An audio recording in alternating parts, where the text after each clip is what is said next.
ગોપાલ ઇટાલિયા વિસાવદરથી જે ચૂંટણી લડી રહ્યા છે એ ખરેખર ખેડૂતોનો અવાજ છે. નાના માણસો માટે પણ લડવૈયા નેતા છે.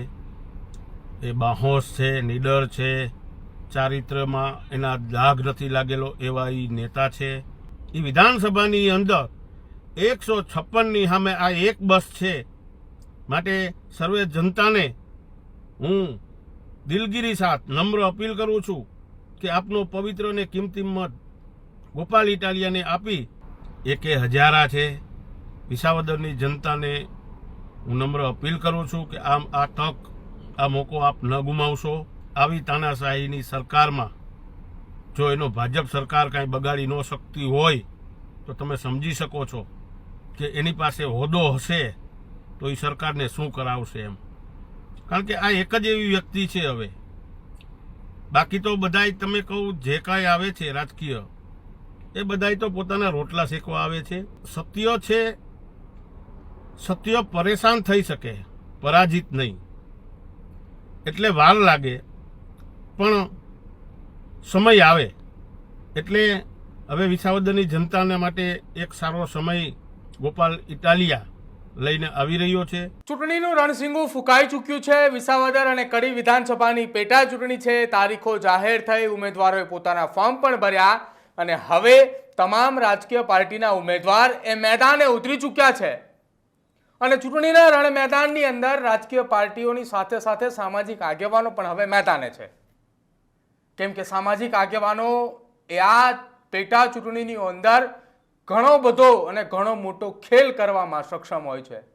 કેમ કે જે તે વિસ્તારની અંદર કોઈ સામાજિક આગેવાન એ તેમની જ્ઞાતિ સમીકરણોના આધારે એ પોતાના મજબૂતાઈના આધારે એ પોતાના એ વિસ્તારની અંદર પોતાના જ્ઞાતિના લોકોને એ કોઈ એક ઉમેદવારના સમર્થનની અંદર મત આપવા માટે આહવાન કરતા હોય છે.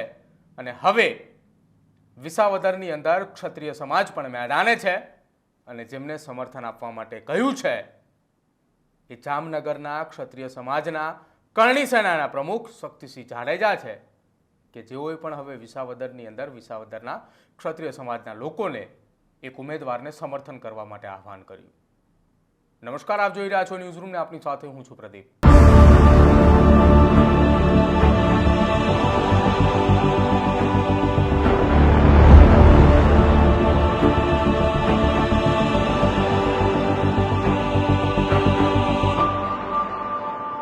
ગોપાલ ઇટાલિયા વિસાવદરના આમ આદમી પાર્ટીના ઉમેદવાર છે. ભારતીય જનતા પાર્ટીમાંથી કિરીટ પટેલ અને સામે કોંગ્રેસની અંદરથી નીતિન રાણપરિયા તમામ એ રાજકીય પક્ષે મેદાને ઉતરી ચૂક્યા છે. જો કે ગોપાલ ઇટાલિયા એ લગભગ 2 મહિનાથી ત્યાં પ્રચાર પ્રસાર કરી રહ્યા છે ને તેમના સમર્થનની અંદર ગુજરાતની આખી આમ આદમી પાર્ટી, સુરતના એ તમામ કોર્પોરેટરો, એ તમામ લોકોએ તનતોડ મહેનત કરી રહ્યા છે. જો કે કિરીટ પટેલનું અને નીતિન રાણપરિયાનું નામ એ છેલ્લી ઘડીએ જાહેર કરવામાં આવ્યું હતું ત્યારથી કોંગ્રેસ અને ભાજપના પણ મોટા ભાગના ગુજરાતના મોટા નેતાઓએ વિસાવદરની અંદર ધામા નાખી ચૂક્યા છે. જો કે હવે આ તમામની વચ્ચે ક્ષત્રિય સમાજ પણ હવે મેદાને આવ્યો છે અને કરણી સેનાના જામનગરના પ્રમુખ શક્તિસિંહ જાડેજા દ્વારા ગોપાલ ઇટાલિયાને સમર્થન કરી અને ગોપાલ ઇટાલિયાના તરફેણમાં લોકોને અને ક્ષત્રિય સમાજના વિસાવદર ભેંસાણ વિસ્તારના લોકોને મતદાન કરવા માટે તેમણે આહવાન કર્યું છે. ક્ષત્રિય સમાજના આ આહવાનથી હવે વિસાવદરની અંદર એ મામલો મેદાને છે કે વિસાવદરની અંદર પાટીદાર મતદારો સૌથી વધારે છે અને ત્યારબાદ એ અલગ અલગ જ્ઞાતિગત સમીકરણોના આધારે વિસાવદર અને ભેંસાણ વિસ્તારની અંદર મતદારો છે અને એમાં પણ ક્ષત્રિય સમાજ હવે મેદાને આવતા વિસાવદરમાં હવે જંગે એલાન મામલો મેદાને એ ચૂંટણીના રણ મેદાનમાં પહોંચી ચૂક્યો છે. શું કહ્યું શક્તિસિંહ જાડેજાએ જામનગર જિલ્લાના કરણી સેનાના પ્રમુખ ગોપાલ ઇટાલિયાના સમર્થનની અંદર આવીને, એ સાંભળો પહેલા. નમસ્કાર સાથી મિત્રો, જય ભારત. હું શક્તિસિંહ જાડેજા, કરણી સેના પ્રમુખ, જામનગર જિલ્લો. હું ફેસબુક, વોટ્સએપના માધ્યમથી આજે વિસાવદરની જનતાને હું એટલો સંદેશો દેવા આવ્યો છું કે ગોપાલ ઇટાલિયા વિસાવદરથી જે ચૂંટણી લડી રહ્યા છે એ ખરેખર ખેડૂતોનો અવાજ છે. નાના માણસો માટે પણ લડવૈયા નેતા છે. એ બાહોશ છે, નીડર છે, ચારિત્ર્યમાં એના દાગ નથી લાગેલો એવા એ નેતા છે. એ વિધાનસભાની અંદર એકે હજારા છે. વિસાવદરની જનતાને હું નમ્ર અપીલ કરું છું કે આ તક, આ મોકો આપ ન ગુમાવશો. આવો ઉમેદવાર બહુ ઓછા મળે છે.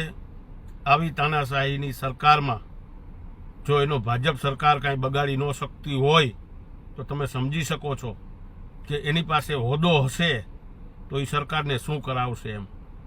કારણ કે આ એક જ એવી વ્યક્તિ છે. હવે બાકી તો બધાય તમે કહું જે કાંઈ આવે છે રાજકીય, એ બધાય તો પોતાના રોટલા શેકવા આવે છે. આ ખરેખર નાના માણસ માટે, ખેડૂતો માટે અવાજ બને એવો છે અને એનામાં એજ્યુકેશન પણ છે. 8 ચોપડી પાસ બીજા જે મંત્રી થઈને બેઠા છે એવો નથી. ખરેખર એ લાયક માણસ છે.